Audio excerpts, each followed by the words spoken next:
Welcome to Casey Cares, the voice of Kansas City nonprofits. We share the stories of local nonprofits and the people behind the scenes. Casey Cares, we connect the nonprofit and the business sectors to enhance the quality of life. Right, Kaufman Foundation, www.kaufman.org. I'm Ruth Bombigas. Have you ever experienced sound so immersive that it completely transformed the way you hear music, storytelling, and art? Well, our guest today is helping make that a reality. Tom Mardikes is the visionary behind Sound Mandala. The Sound Mandala Institute, a groundbreaking concept born from more than a decade of research, experimentation, and innovation in the world of multidimensional audio. What began as a bold idea and a series of breakthrough discoveries has evolved into a patented destination attraction designed to redefine how we experience recorded sound. Now imagine stepping into a space where music surrounds you, stories come alive in entirely new ways, and sound becomes something you don't just hear, you feel. That's the promise of Sound Mandala.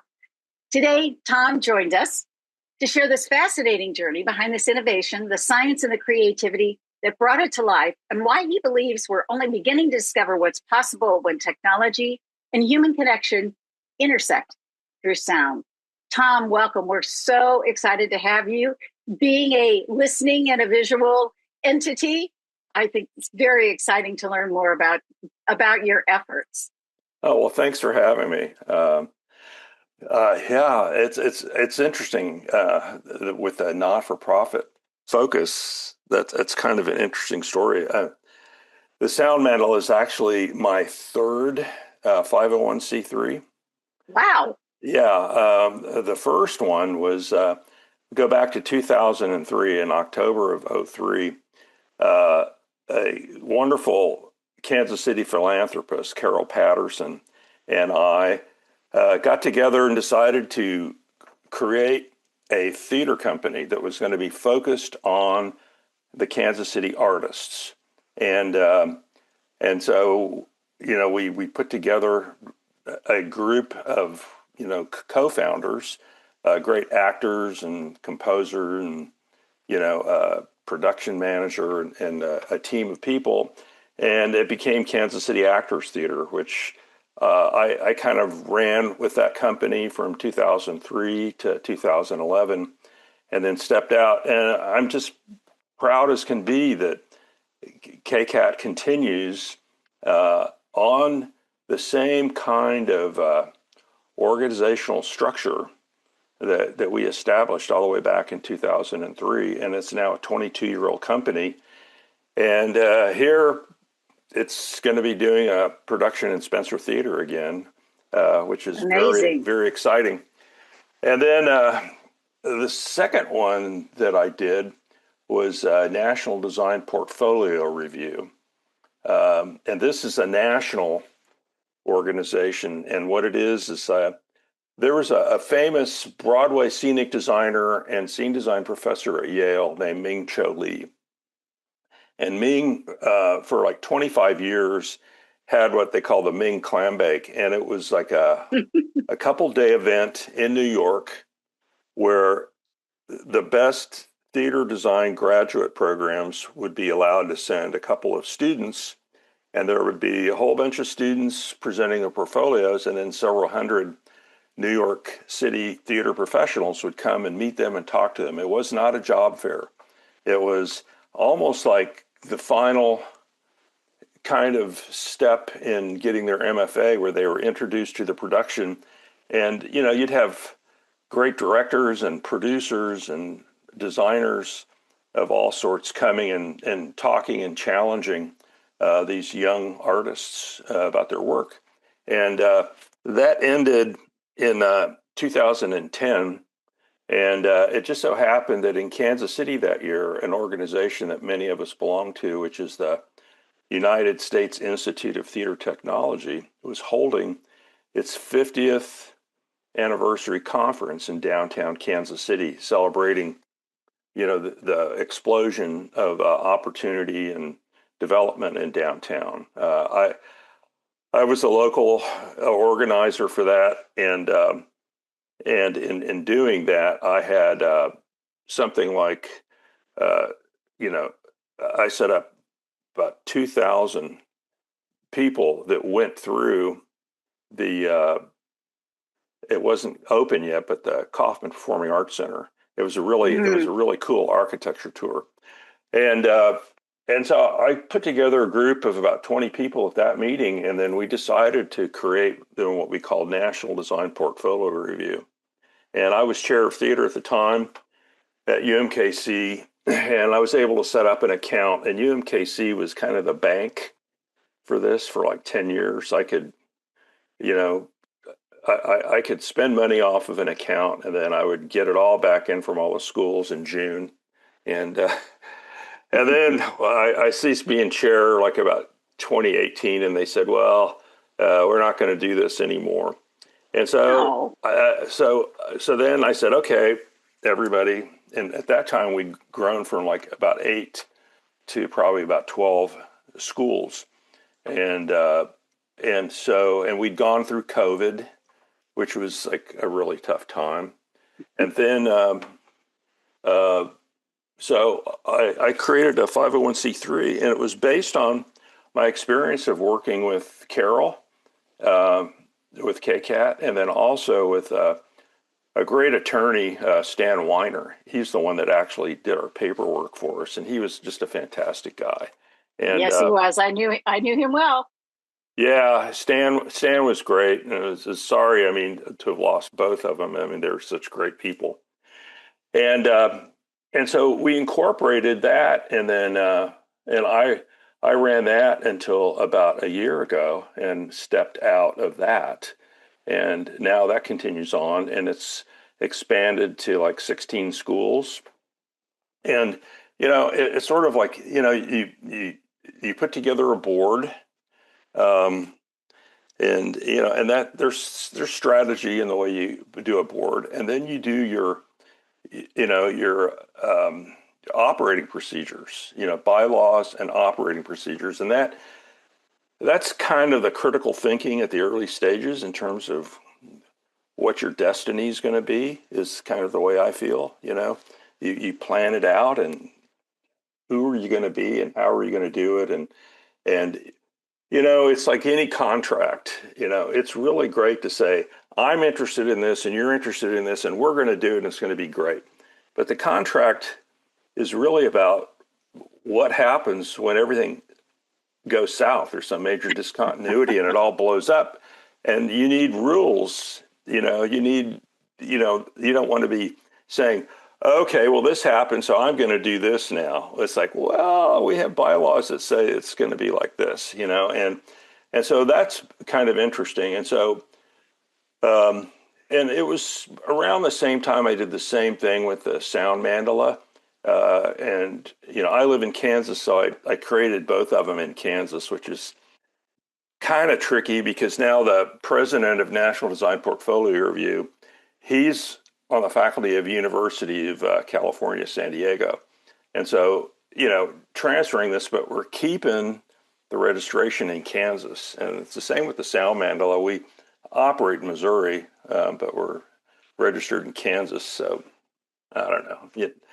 We still do this stuff, but it's great. And one of the delights for me is with our Sound Mandala board. One of our board, there's only about 5 of us, but one of our board members is Tiffany Patterson, the daughter of Carol. And, and it's just like, it's really strange because I worked very closely with Carol there for a couple of years, and then she sadly passed away, and she never got to see our first production of, KCAT.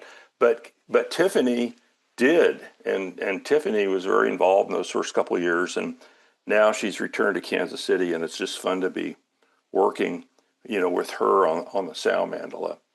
And so it's kind of interesting.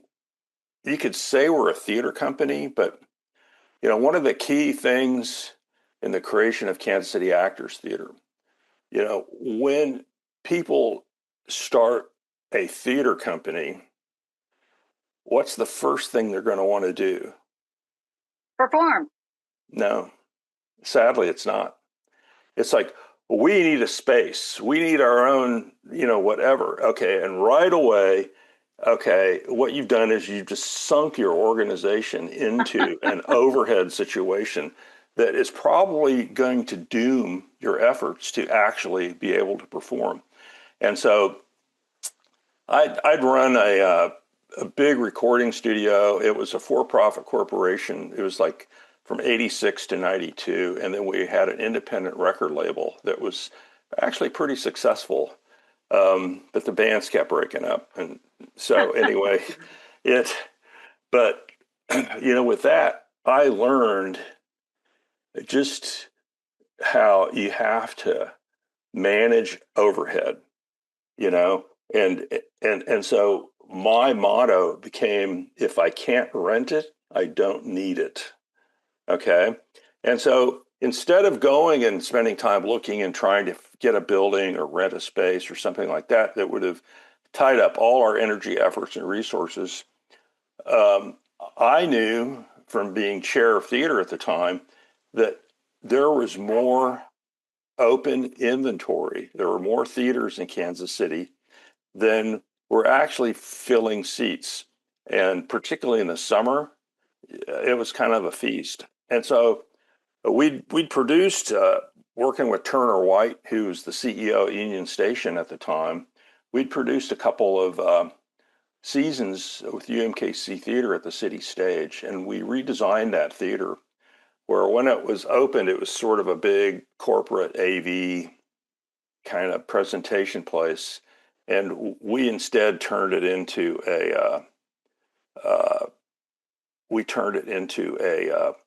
an actual theater with a proscenium and wings and stuff like that. And then, so that's where Kansas City Actors Theater went. And then the UMKC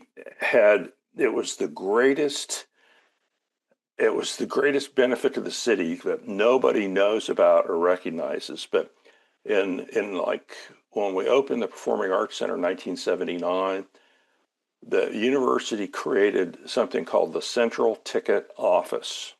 Mm-hmm. Okay. Pat Apst ran it. Pat's a great friend. She's retired, but she still does a lot of volunteer work around town. And CTO was phenomenal in terms of allowing small independent producers to do stuff and get up. Because, if I were to say open a theater company today and want to have a box office, I'm looking at a minimum of like $50,000 when you're talking about telephone lines, software, and then staff to run it. Okay. And we could do, for KCAP, we could do all of our ticketing and everything for one of our shows through the Central Ticket Office for about $2,000. And so renting from, on a shared revenue basis, the City Stage Theater with Union Station, and then having a low box office fee, that put us in business and allowed us to focus on the art. Okay. And so those were just some of the things. And I've just kind of continued looking at the organization and leadership structure of the 501c3s that I've done. Like, for the National Design Portfolio Review, the actual board members is a faculty member from each school, which is pretty weird. It's pretty weird, but we've been doing it, since 2011, and it's worked. And now, since I think about 2020 is when we incorporated, it is, they are board members, and we have bylaws, we have operating procedures, and everybody, whenever a new faculty member comes on, they get the documents and hopefully they read them. But, there you go. Well, I want to pivot. Sure. Right now to Sound Mandala. Yes. Describe it for people. I know because it's sound, it's probably a little bit of a challenge because you have to experience. So what is it? And tell us about what's going on right now.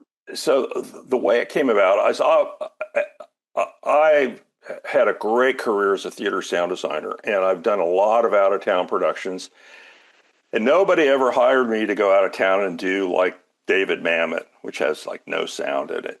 I'm always doing big Shakespeare's or Christmas Carol or things like the Dybbuk, things that require like huge scores and sounds and stuff.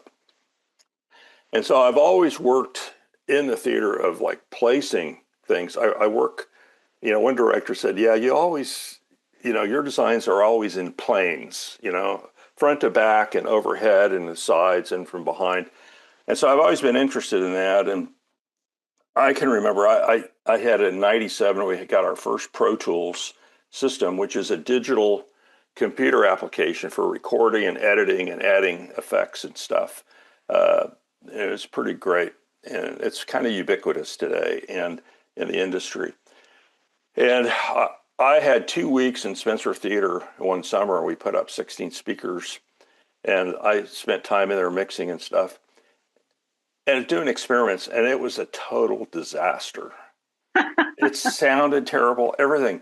But distributing, like putting like the bass in one channel, the vocal in a different one, that sounded good, but the room had too much sheetrock. There's too much reflection. The speakers were too far apart.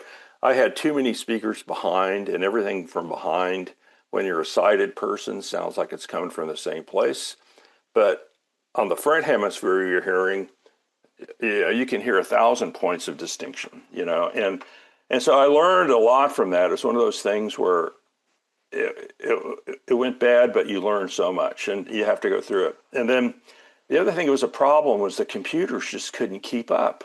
I had latency issues, and it's like things weren't triggering and firing the way they were supposed to and stuff. And so I just sort of postponed it. And then I remember in the summer of 2014, I was reading specifications on the new Pro Tools. It was called HDX. And I'm going, oh my God, this is like a session can have up to 800 individual tracks. A session can have up to 192 outputs. In other words, I could feed 192 loudspeakers with this session. And then the computers were so fast, it had almost zero latency. And I was like just kind of stunned. And I remember going for a walk. It was a hot summer day. I go for long walks, and it just hit me. And what became the kind of the concept of the audio packets. It's like, okay, so let me take like a cymbal crash, which in Pro Tools would be, and then it would kind of taper down. And then let me take that and let me divide that into 8 chunks, okay? And let me set 8 loudspeakers up in a chair in a line, okay? And then let me do the first chunk to this speaker, the second chunk to this one, the third chunk to this one, and like this. And so I did that with grad students in September of 2014. And we played it, and it was like pop, pop, pop, pop, pop. That's terrible. And so what we did was we put little tiny fades on the beginning and end of everything, and then we played it, and it worked. And then we did it with a piano. And I go, oh my God, we can move sound. We can move sound in a way that humans have never heard before. And then that summer of 2015, we did 48 loudspeaker channels in the Black Box Theater. And I had like 4 students working with me, and it was cool. And we had about 200 people come through for demos. And we had a big front wall with like 35 loudspeakers. It was a 5x7 matrix. And this is technical, but I spaced the speakers about 3 feet apart, tweeter, and then you have this matrix, and I could take and move sound in rectangles. I could make sound move in a diagonal, and everybody heard it. This wasn't like just talk. I mean, you could hear it. And so then it became a matter of being as I'm a university professor, and it was my research project, and we got a few grants. We got a great grant from the Stern Foundation to buy 36 little loudspeakers. So I was able to set up a lab that was next to my office. And we worked in that. I had students creating pieces in it. I was doing research and stuff. And then in 2024, we did the Kansas City Fringe Festival, and that was about 80 speakers, and we had a few hanging overhead, but it was just walls around, and it seated about 40 people. We had about 800 people come and listen over 8 days. It was great, and people really loved it. And so then I built another lab, and that was 46 channel, and we worked in that for the last 2 years. And now we've just totally destroyed that one. I mean, I build them and then tear them down. I'm tired of it. But uh, but it was in September, and I talked with Ernie Nolan, who's like the new artistic director of the Unicorn Theater, and I said, I really want to talk to you about maybe Sound Mandala going into the Jerome Theater for the summer of 26. I would like to have a theater during the World Cup and being able to demo and stuff. And he goes, sure. And we're in my office talking. I go, well, you want to go over? I'll play a demo so you can hear what it sounds like. And he goes, oh, no, I've heard it. I go, what do you mean you've heard it? He goes, when I came to Kansas City in August of 20, in July of 24, looking for, a home, I went to the Fringe Festival and I did the Sound Mandala. And he goes, I'm sold. Let's do it. And so we worked on it and everything. And then with our board, we raised money. I mean, we did pretty well. I think we raised about $40,000. It would have been great to raise more, but that's always the case. I know. But, we are going to have revenue, and we're slowly building an audience. It's like, we're not like an established theater company. So like the Fringe Festival, that was like an established audience. And what's really cool about Fringe, Kansas City has got this show me thing. Okay, it's deeply embedded, and it's got kind of a lot of people on the fence. I mean, the way I've seen it as a producer, you're doing an event, and people they see some marketing or something, they hear about it, and they go, oh, that's interesting, and they don't go. And then the next year, they say, oh, they're still doing it, so that must have worked out okay. That's interesting, and then they don't go. And then it's like the third year, oh, they're still doing it. Well, maybe we'll go check it out, and Fringe people aren't like that. Fringe people, they want to go and hear something that's weird. They want to attend something that is going to surprise them, knock them off their pins, the unexpected, the unusual. And so if we can find a way to get both of them in, it'll be great. But so this current iteration has 3 shows, yeah, as it were? Yeah, that's a surprise to me because I kind of, when we started it was going to be just the one show, which is like our variety show, which we call Signal and Soul, which is running now. And I don't know, I have to tell you, I'm kind of an inner-directed person. I do things, like particularly in sound, I do stuff because I want to hear it.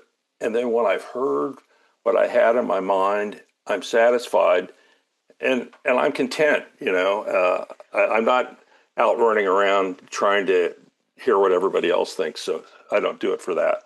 And when I heard the show put together, and I've been operating the shows for the audiences in the first week, and it has just been a real pleasure. And it's a great show. It's got a variety of different things. We start with this Austin Sherber piece that he's kind of a crooner with like, a rhythm section and like an orchestra behind him. It's like weird and it's great. And then it goes into a collage of work done by Dwight Frizzell. Dwight and I have been colleagues and friends for probably 40 years. And he's a sound and mixed media professor at the Art Institute. And so Dwight and I have done a lot of projects together, and it sounds great. And then we go into a video game piece that two alums of my program have done, Jacob Suters and Paul Vidros. And that thing is just hilarious. And you can really hear all the stuff moving and Pac-Man moving around the room and, you know, and stuff. And they've just got great stuff in that. And then my colleague, John Robertson, John was a grad student 2014, 2015. And then he's continued after he graduated to work with me on the Sound Mandala. So everything I've done with John. And in fact, if John hadn't been involved, I don't know that we'd still be doing it, to be honest. He's great. And he creates really neat pieces. He's a composer as well as a sound designer. So he has a piece on with clarinet that's really neat. We got Chris Calico, who longtime artist with Strange Music and Tech Nine. He's a singer. He's a real singer. And he created a hip hop piece that he never released, but you know, they came over. He and his wife Crystal came over. They really enjoyed listening to our demo, and so they sent me a few pieces, and I picked out this one called "The Missionary," which I thought, man, this is like really sound good in the Sound Mandala, and he never released it.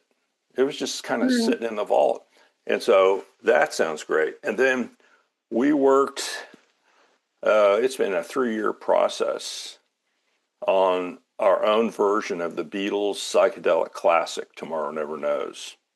And that is the show closer, and that's a trippy, trippy piece. And you just have to hear it. It's incredible. If you like the Beatles version, you're going to be blown away with this one. We have just a couple minutes left together. I just want to make sure folks should go to Sound Mandala. Sound Mandala, yes. .org.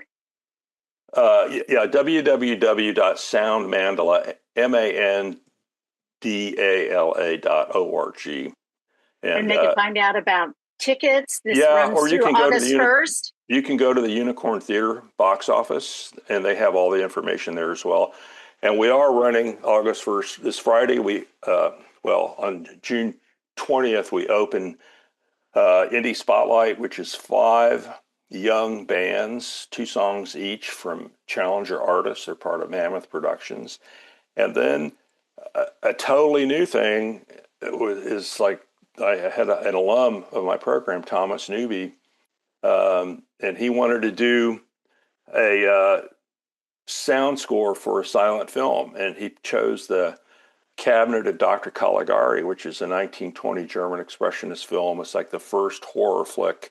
It's the first film with a twist ending. You get to the end, and all of a sudden, whoa! Didn't expect that, you know. And he's created this great score to go with it. So we have 3 distinct shows, and if you come to one, you're going to want to come to all of them. So. Well, we don't want people to miss it. What a cool, immersive everything. And we just wish you the best of luck with this run. And we hope there's life after we'll all see. Of this. We'll see. Yeah. I mean, that would be ideal. It just, you know, it really depends on if we find an audience. You know, you have to have an audience to do this stuff. And I've been blessed with my job at UMKC because it's allowed me to do these things.